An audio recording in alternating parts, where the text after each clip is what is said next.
coronavirustaskforce@gmail.com, and we would send you a form which you will complete to do a risk assessment. And based on that risk assessment, we'll say, fine, you could come. We're allowing you to quarantine on your yacht, but you quarantine only in specific designated areas, because clearly we can't go tracing, trying to find you, you anchored there, here, and anywhere else. So there'll be moorings either at the Young Island Cut or on Beckway.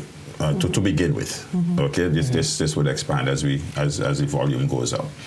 So you have one or two choices. You come, we will clear you once clearance have been granted, and you proceed to your mooring where you will spend your 14 days quarantine.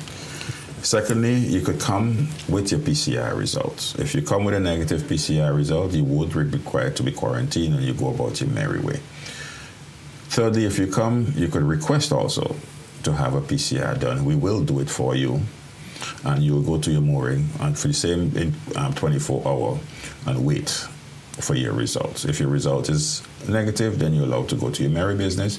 If you're positive in any way, then you'll be brought on land for isolation in a government-approved facility. And of course, this would have to be at the cost of the occupants themselves. Young Jordan Hamlet wants to know if he comes into the country and he doesn't have a PCR test and has no money, what happens? I don't know how we got in the first place. Okay. So, of course, we're not unreasonable people. So, I mean, depending on what the circumstances are, we'll always make provisions for these. We're not going to delay people's travel in any way. Okay.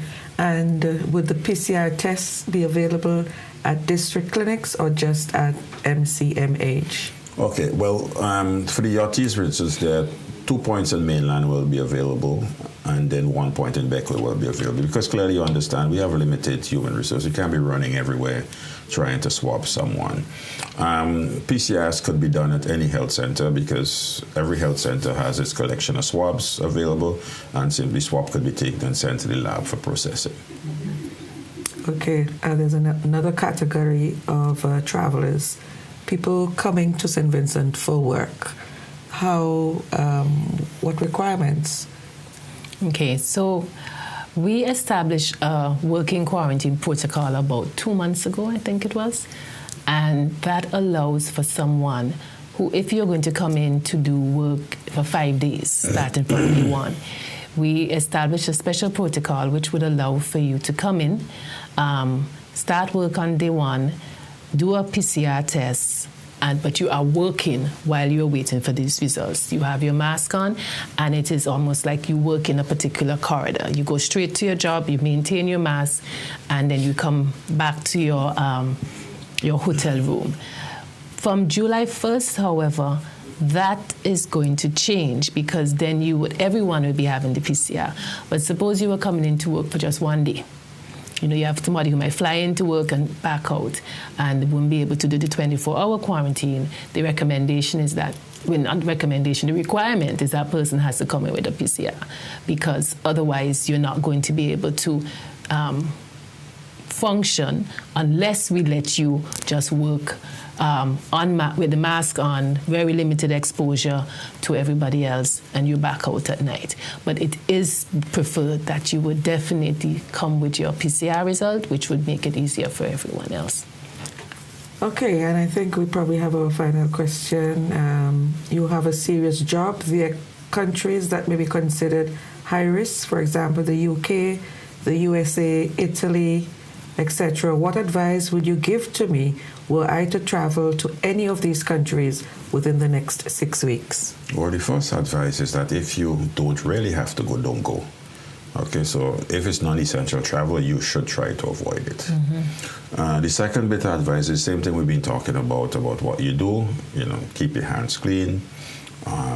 Make sure you socially distance yourself as far as possible from people, so you maintain that 1 meter distance from people. You avoid crowded spaces, and if you're going to have to go in a crowded space, make sure you wear a mask if you're using mass transit, and try and keep your hand clean as much as possible.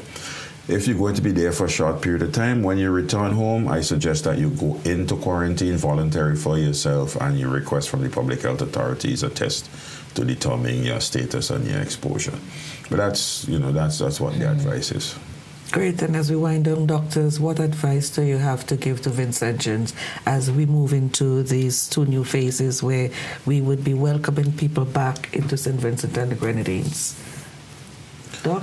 I think, people are busy, people are up and down, people are moving. In the early days, was it Easter when we had that good response from people about the gatherings and so on? That seemed to have changed. Human beings are sociable by nature, so people want to get together. Simone has been talking about bubbles, so people should consider whether or not they want to create their own bubbles for themselves. So this is the space in which I am going to be, and these are the people I'm going to be close to. Because if you do that, you risk, you basically know if anything happens, you know where it came from, and you know who might have it within that group. And that, that allows you to, have some sense of security. When you begin to extend and move and wide, then it becomes difficult to determine what your risk really is and so forth. But that is something we should consider. I know we have to move, we have to get together, we have to chat, we have to talk, we have to, have a good time together, but we should really consider how we could safely do that in these times of COVID. And we'd also want you to maintain the level of vigilance, okay? What we have noticed recently is that persons we're getting fewer and fewer calls to the hotline. It might be that persons are less anxious, but as we open in terms of the reverse opening, people are coming in, we are going to ask persons to be particularly aware of little symptoms. Do I have a slight cough? Do I have a slight fever? Am I feeling a little unwell? And get into the habit of, let me check with my healthcare provider. We need persons to be extremely vigilant. If we thought we were vigilant before, we need to step it up a good bit if we're going to get through and be successful in this new phase. And I think that's a perfect note on which to end this evening's edition of Roundtable Talk. As usual, doctors, thank you very much for everything that you do. And thank you for coming, even though I have to pull teeth sometimes. Thank you. It's important that you come and interface with everyone. That's our program for today. Thank you for joining us. And we continue to live well with COVID-19. Do take care of yourselves, and we'll be back next week.